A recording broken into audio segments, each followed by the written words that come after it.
العربي يستضيف الاستاذ شوكي المنسق الجهوي لحزب الاصاله والمعاصره. ماذا يمكن لكم ان تقولون عن هذا اللقاء اليوم؟ تفضل يا استاذ. هذا اللقاء هو تمثيل تنظيمي لحليفنا المركزيه النقابيه المنظمه الديمقراطيه للشوك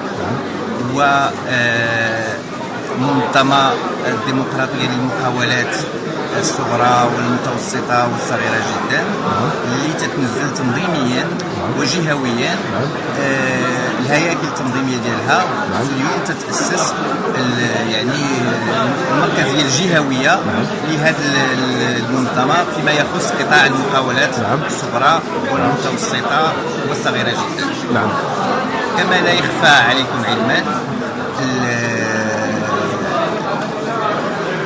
النسيج الاقتصادي الوطني هو يرتكز بشكل كبير على هذا النوع من المقاولات اللي هي تشكل 30% من الناتج الوطني او عفوا 40% من الناتج الوطني واكثر من 30% من الصادرات وتقوم بتشغيل عدد لا يستهان به من اليد العامله الوطنيه.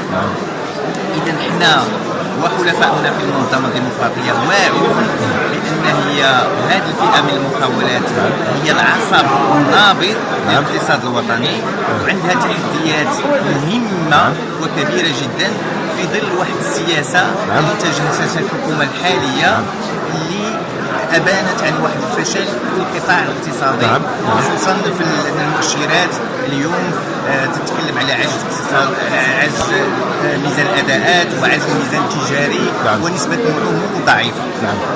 التحدي الاكبر اللي تنشوفه انا واللي تكلمنا عليه اليوم هو التحدي افلاس هذه المقاولات الصغيره والمتوسطه خصوصا مع تعجيزها لدخول التمويلات في سوق التمويلات وفي التمويل البنكي، في حين ان الابناك والتحفيزات الحكوميه تتجه للمقاولات الكبرى واللي ابانت عن هذه السياسه عن فشل في اعاده توزيع الثروات على المستوى الوطني. اذا اليوم حنا كهيئه سياسيه تندعموا هذه المبادره باش يكون يعني تشكيل نقابي يدعم هذه الطبقه اللي تشغل واحد اليد عامله كبيره على المستوى الوطني والمستوى الجهوي. السؤال اللي طرح نفسه السي شوكي بصفتكم منسق للحزب الجرار بجهه فاس الكناس، لماذا بالضبط اخترتم منظمه الديمقراطيه كحليف لحزب الاصاله والمعاصره؟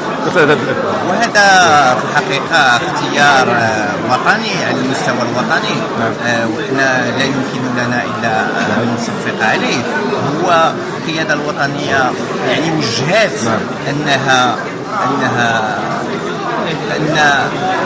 يعني النشاط النقابي للمناضلين في حزب الاصاله والمعاصره يمكن يبقى بالنسبه للمناضلين اللي عندهم توجه نقابي يبقاو فيه، ولكن كتنظيم حنا ندعم هذا التنظيم. هناك اشياء مشتركه بطبيعه الحال يعني طبيعي هناك اشياء مشتركه من في الايديولوجيا في تصور الديمقراطيه الاجتماعيه المنفتحه والدفاع على الحقوق الاجتماعيه طبيعه الحال الاقتصاديه.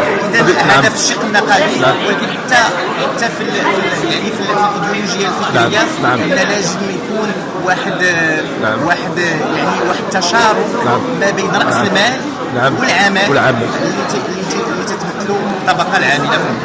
شكرا استاذ شوكي، تبارك الله عليك. الى اللقاء.